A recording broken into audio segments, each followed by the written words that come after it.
आज समझते हैं घात और घातांक के कुछ क्वेश्चनों को हल करते हैं, ठीक है ना। कुछ प्रश्न को समझते हैं उसको कैसे हल किया जाता है। अभी तक जो हमने पढ़े हैं, ठीक है, अभी तक हमने जो पढ़े हैं उसी में देखेंगे कुछ प्रश्नों को आसान बनाना, ठीक है ना, कैसे सरल किया जाएगा।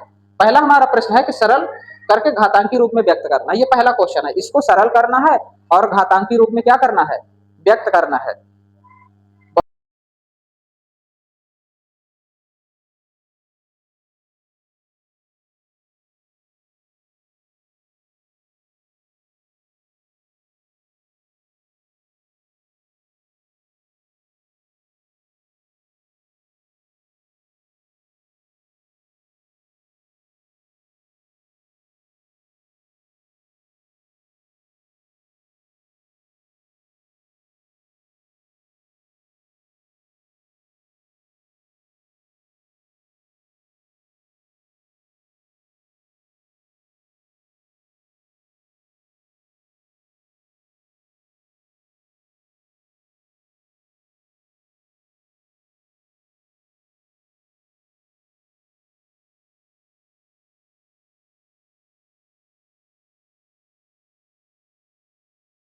चलिए नेक्स्ट क्वेश्चन समझते हैं।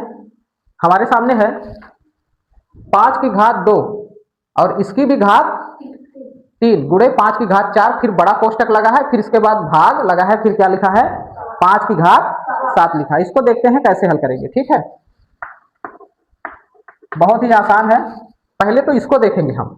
ये हमारा घातांक का नियम क्या कहता है, कल हमने आप लोगों को पढ़ाए थे ना। घातांक का नियम ये कहता है कि जब किसी संख्या के घात के ऊपर घात हो तो उसकी जितनी भी घात होती है वो क्या होती है, आपस में गुणा हो जाता है। क्या होता है, गुणा हो जाता है। तो आधार को एक बार लिख दिए, अब घात 2 और 3 है तो ये दोनों घात आपस में क्या होगी, ये दोनों घात आपस में गुणा हो जाएगी और गुणे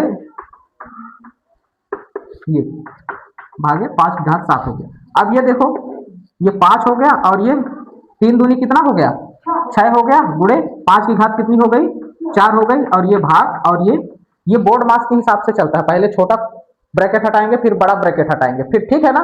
बोर्ड मास के रूल के हिसाब से ये हल होता है। बोर्ड मास आप लोग जानते हो ना।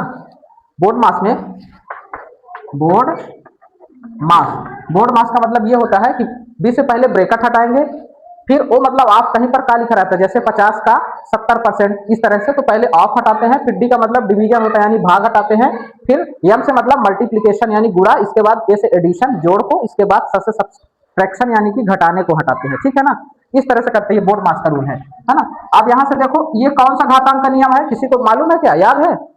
ये नियम कहता है कि जब आधार एक जैसे हो और घात अलग अलग हो तो घात आपस में क्या होती है, जुड़ जाती है।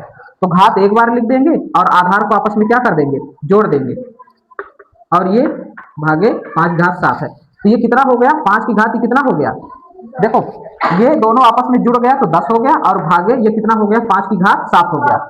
इतना आया समझ में कि नहीं आया।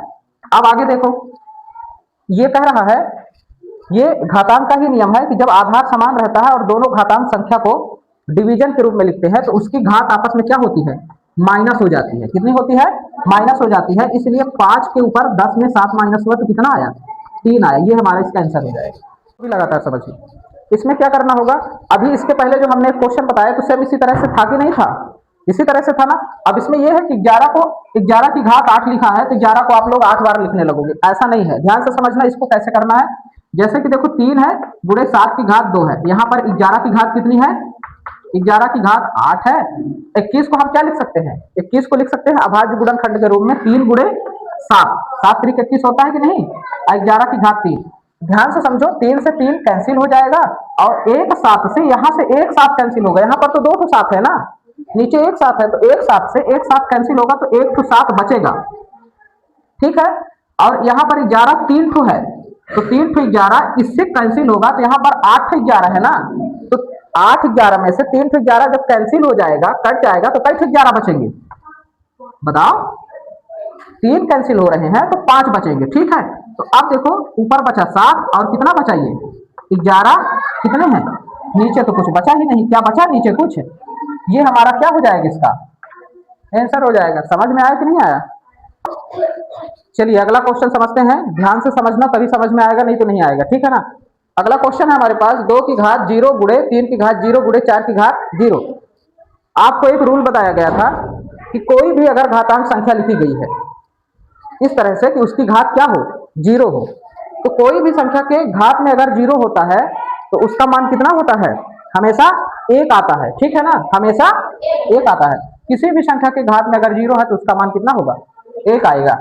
तो दो की घात जीरो है तो इसका मान कितना होगा, एक होगा, इसका भी कितना होगा, एक होगा, ये गुणा है इसका भी एक होगा, ठीक है। तो इसका कितना आंसर आ गया, एक का गुणा एक से करेंगे और एक का गुणा एक से करेंगे तो एक एक कम एक कम एक आएगा, तीन नहीं आएगा बेटा, जोड़ में थोड़ी है। अगर यहाँ प्लस लगा होता तो तीनों जुड़ करके प्लस हो जाता, क्या ऐसा है।